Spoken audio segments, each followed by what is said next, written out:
আজকে হবে কুমড়া পাতা দিয়ে ভর্তা। গরুর মাংস খাইতে খাইতে আর ভালো লাগে না, এই জন্য চলে আসলাম কুমড়া পাতা ওঠাইতে। কুমড়া পাতা দিয়ে আজকে ভর্তা খাবো।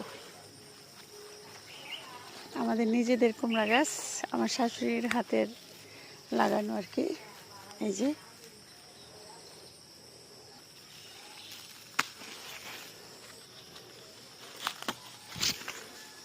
ফুলটা কি সুন্দর, মাশাআল্লাহ মাশাআল্লাহ। নিচের দিকে কি সুন্দর ঘাস, মাশাআল্লাহ, সবুজ ঘাস, ছোট ছোট কচু। এই যে কুমড়া গাছ, এখনো কুমড়া আসে নাই, এই জন্য ইচ্ছা মতো পাতা উঠাইতেছি।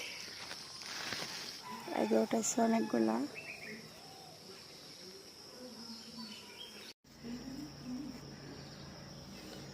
এই যে এবার একটু লবণ সিদ্ধ করে দিব। এই যে দেখুন সিদ্ধ হয়ে গেছে, এবার হচ্ছে বেটে নেওয়ার পালা। বাটার পরে আবার আপনাদের দেখাবো। এই যে ভর্তা বাটানো হয়ে গেছে, আসলে ঘরের ভিতরে অন্ধকার ছিল, সেজন্য বাটার সময় আর ভিডিও করতে পারি নাই। এবার খাওয়ার পালা, সবাই চলে আসুন। সুন্দর না? এই যে সাজনা গাছ। আজকে হবে কুমড়া পাতা দিয়ে ভর্তা।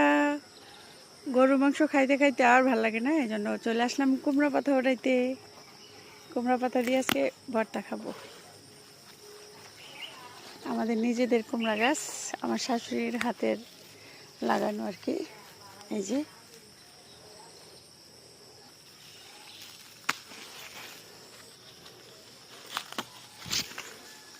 ফুলটা কি সুন্দর, মাশাআল্লাহ মাশাআল্লাহ। নিচের দিকে কি সুন্দর ঘাস, মাশাআল্লাহ, সবুজ ঘাস, ছোট ছোট কচু। এই যে কুমড়া গাছ, এই যে এবার একটু লবণ সিদ্ধ করে দিব। এই যে দেখুন সিদ্ধ হয়ে গেছে, এবার হচ্ছে বেটে নেওয়ার পালা। বাটার পরে আবার আপনাদের দেখাবো। এই যে ভর্তা বাটানো হয়ে গেছে, আসলে ঘরের ভিতরে অন্ধকার ছিল, সেজন্য বাটার সময় আর ভিডিও করতে পারি নাই। এবার খাওয়ার পালা, সবাই চলে আসুন। সুন্দর না? এই যে সাজনা গাছ।